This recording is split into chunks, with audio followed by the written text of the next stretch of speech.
Bem, nosso trabalho ficou com a parte de nutrição comportamental, né?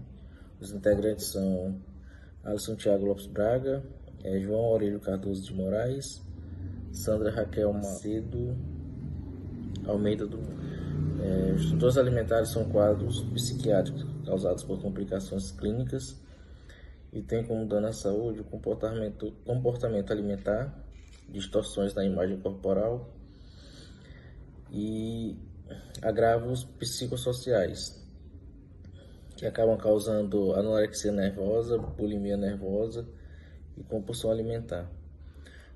Os transtornos alimentares representam o terceiro transtorno mental crônico mais comum entre adolescentes do sexo feminino.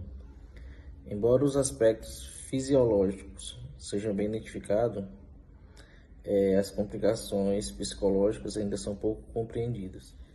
Temos como objetivo de pesquisa abordar as técnicas utilizadas na nutrição comportamental e como ela pode beneficiar indivíduos que sofrem destes transtornos alimentares. O trabalho foi realizado através de uma pesquisa bibliográfica que consiste na revisão da literatura relacionada a este tema, o comportamento no tratamento de transtornos alimentares, no qual foram utilizados livros periódicos e artigos publicados no período de 1996 a 2021. Bem, dando continuidade, chegamos à parte da fundamentação teórica. Nos trabalhos encontrados, concluímos que os transtornos alimentares têm uma gama de fatores causadores. Logo, é necessário uma abordagem que seja multiprofissional, não é? Cada vez mais a área da saúde demanda essa coordenação de conhecimentos e o profissional de nutrição com certeza não ficaria fora dessa tendência.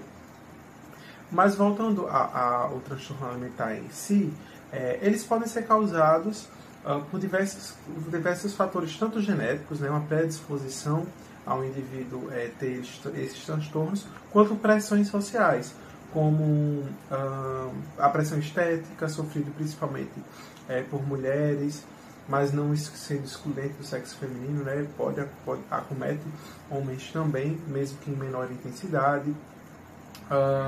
A questão das disforias corporais, uma percepção equivocada do seu corpo em contraponto à realidade.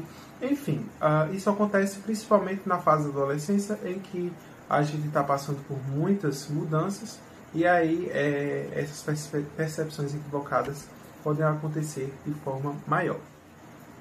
Paralelo a isso, nos trabalhos encontramos 4 principais abordagens de tratamento e, mais uma vez, multiprofissional. Começamos com o TCC, que seria a terapia cognitivo-comportamental, que é uma abordagem muito tratada na psicologia, mas que pode ser trazida para a prática da nutrição com o acompanhamento conjunto, que é basicamente compreender o que aquele indivíduo sente e pensa, no momento que ele está comendo equivocadamente, que está tendo os comportamentos compulsivos. A entrevista motivacional é um método que passa por todos os profissionais de saúde e que tem como base não julgar o indivíduo, mas sim auxiliá-lo a chegar à própria conclusão da cura. Basicamente indicada para aqueles indivíduos que têm dificuldade de aceitação de mudança. Então o julgamento tem que ficar de fora. Você tem que buscar nele motivações para continuar.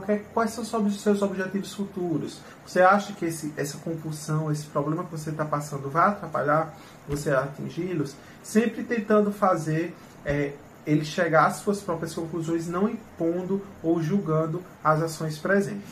Bem, o comer intuitivo e o mindful eating vão ser melhor explicados dentro dos nossos resultados e discussões.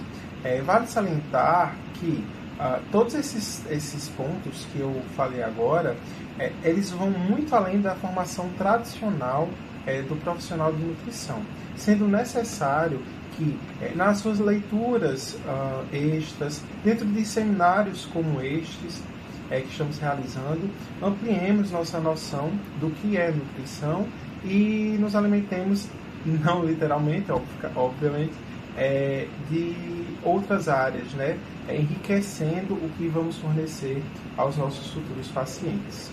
Então, vamos continuar falando dos resultados e discussões. Então, a gente sabe que a busca pelo corpo perfeito é o gatilho para muitas dessas doenças de transtorno alimentar, né? A compulsão, a anorexia, a bulimia. E essa terapia nutricional, ela vem inovando com outras técnicas que vão ajudar.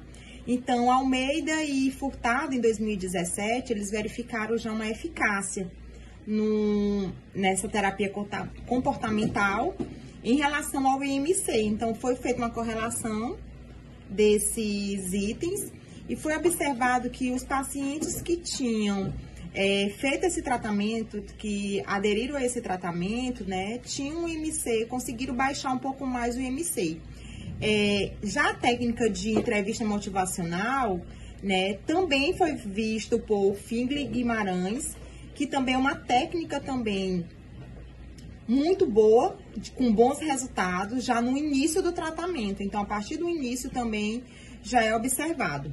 No caso de Silva e Martins, né, ele sugere que o tratamento de comer com atenção plena, que é aquele comer em que o paciente ele se volta para os sabores, se volta para as texturas daquele alimento, ele vai contemplando o processo de alimentação, a mastigação, sabores, cheiros daqueles alimentos, que é uma estrutura muito boa para evitar um comportamento indesejado ou impensado, que são o quê? No caso, as crises de compulsão, né?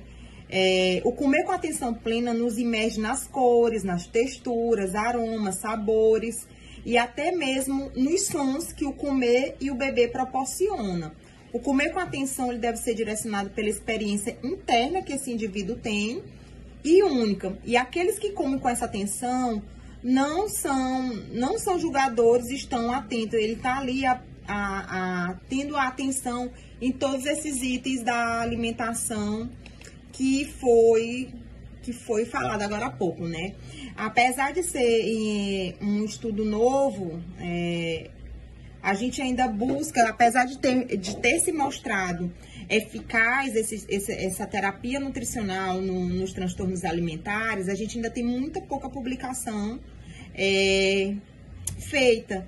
Então, esse pouco material, ele fica como sugestão até de que busquem mais estudos em relação a isso, mais pessoas pesquisem sobre isso, porque é uma área da nutrição que está crescendo, é uma área da nutrição que pode colaborar muito em tratamentos que às vezes vem o paciente, ele vem de várias tentativas frustradas e essa terapia nutricional ela pode colaborar para um tratamento de sucesso.